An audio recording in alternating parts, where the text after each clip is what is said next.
Je reçois ce matin le docteur Frédéric Salman. Bonjour et bienvenue.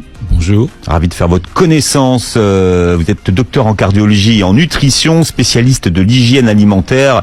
Vous êtes un phénomène de l'édition. Vous êtes un docteur qui vend des livres et vous publiez La santé devant soi, le secret millénaire qui va changer votre vie aux éditions Robert Laffont. Alors, ce qui est passionnant dans votre livre, c'est que vous écrivez qu'on sait désormais que ceux qui pratiquent une religion ou accordent une grande importance à la spiritualité vivent plus longtemps que les autres et en meilleure santé. Comment est-ce qu'on le sait ? Une étude a été publiée il y a 3 ans qui m'a donné l'idée d'écrire ce livre.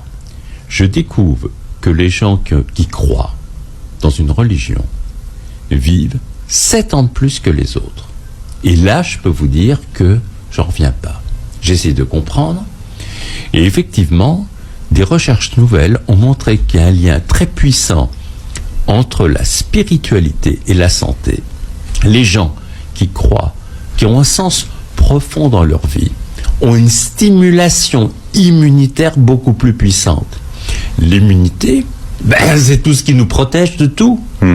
C'est notre garde du corps. Eh bien, c'est plus puissant quand vous avez une croyance. Et alors, ça m'intrigue.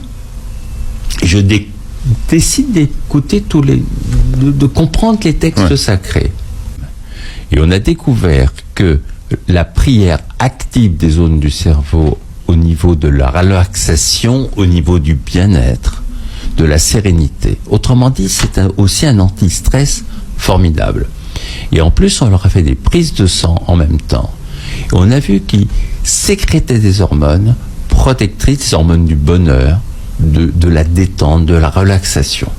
Et qu'en même temps, ça stimule le système immunitaire. Autrement dit, la prière était quelque chose qui fait un bien immense, qui permet aux sujets de retrouver leur socle et surtout, essentiel, de donner un sens à leur vie.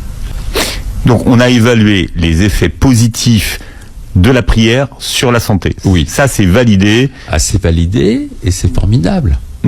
Qu'est-ce que vous avez appris, vous, en tant que praticien, en vous intéressant à la prière ? J'ai appris, vous savez, une chose essentielle.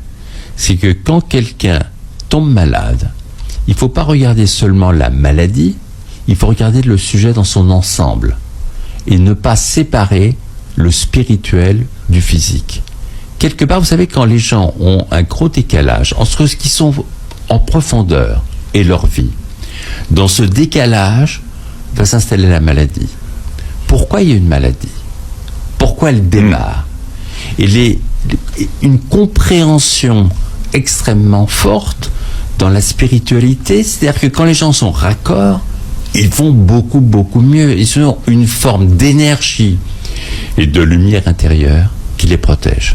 Donc, vous savez, l'individu a besoin aussi de se relier à ce qu'il est en profondeur pour justement aller vers ce qui est essentiel. Et ce qui est formidable, c'est que à un moment donné, ça va être justement cette énergie qui va le protéger.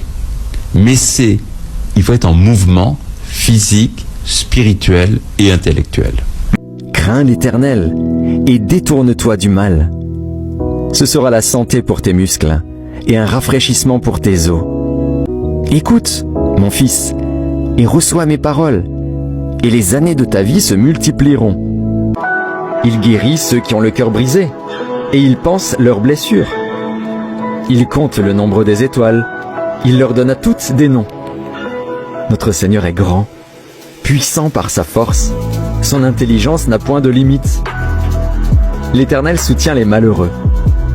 Ne savez-vous pas que votre corps est le temple du Saint-Esprit qui est en vous, que vous avez reçu de Dieu, et que vous ne vous appartenez point à vous-même, car vous avez été rachetés à un grand prix.